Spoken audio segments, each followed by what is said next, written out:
The 100 dresses part 2 Eleanor एस्टिस द्वारा लिखित कहानी का ये दूसरा हिस्सा है। इस पाठ की शुरुआत वांडा के पिता द्वारा उसके स्कूल को भेजे गए एक पत्र से होती है। पत्र में उन्होंने स्कूल अधिकारियों को एक बड़े शहर में फिर से बसने के अपने फैसले के बारे में सूचित किया। उन्होंने ये भी उल्लेख किया कि कोई भी वांडा को उसके अनोखे नाम या नए शहर में उपस्थिति के लिए नहीं छेड़ेगा। पत्र पढ़ने के बाद शिक्षिका मिस मैसॉन हैरान रह गईं जब उन्होंने महसूस किया कि वांडा को उसके सहपाठियों द्वारा अपमानजनक टिप्पणियों से छेड़ा गया था। मैडी को तब डरपोक होने के लिए दोषी महसूस हुआ क्योंकि उसने पैगी को वांडा को ताना मारने से कभी भी नहीं रोका था। वह इतनी परेशान थी कि वह अपनी पढ़ाई पर ध्यान नहीं दे पाती थी और साथ ही उसे अक्सर गरीब लड़की के साथ दुर्व्यवहार करने के बुरे सपने आते थे। इस प्रकार उसने वांडा से मिलने और सभी गलतफहमियों को स्पष्ट करने का फैसला किया और उसे बताया कि उसका इरादा कभी भी उसकी भावनाओं को आहत करने का नहीं था। वो वांडा के घर जाने और उसे ड्राइंग प्रतियोगिता जीतने की सूचना देने के लिए दृढ़ थी। स्कूल खत्म होने के तुरंत बाद मैगी और पैगी ने वांडा से मिलने के लिए ब्लॉगिंस हाइट्स पर स्थित उसके आवास पर जाने का फैसला किया।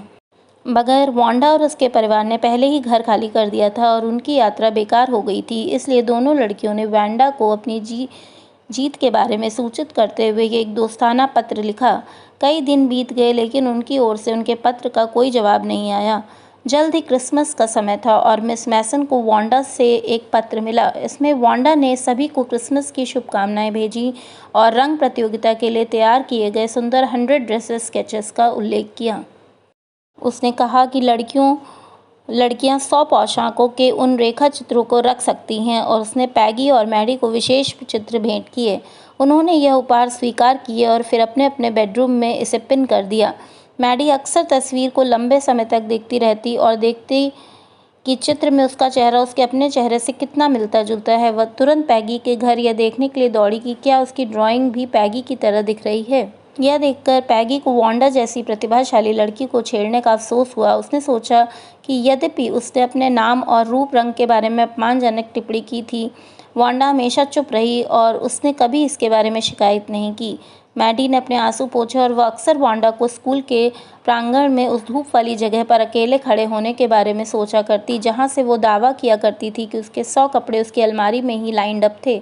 अंत में उन्होंने महसूस किया कि नस्लीय भेदभाव व्यक्तिगत जीवन और रिश्तों को कैसे बर्बाद कर देता है। यह अध्याय 100 ड्रेसेस पार्ट 2 में छात्रों के लिए एक मूल्यवान सबक है कि उन्हें अपनी उपस्थिति, जाति या जातीयता के आधार पर किसी के साथ भेदभाव नहीं करना चाहिए। नैरो माइंडेड सोच लोगों पर प्रतिकूल प्रभाव डालती है और साथ ही यह समाज में रिश्तों को काफ़ी हद तक प्रभावित करती है।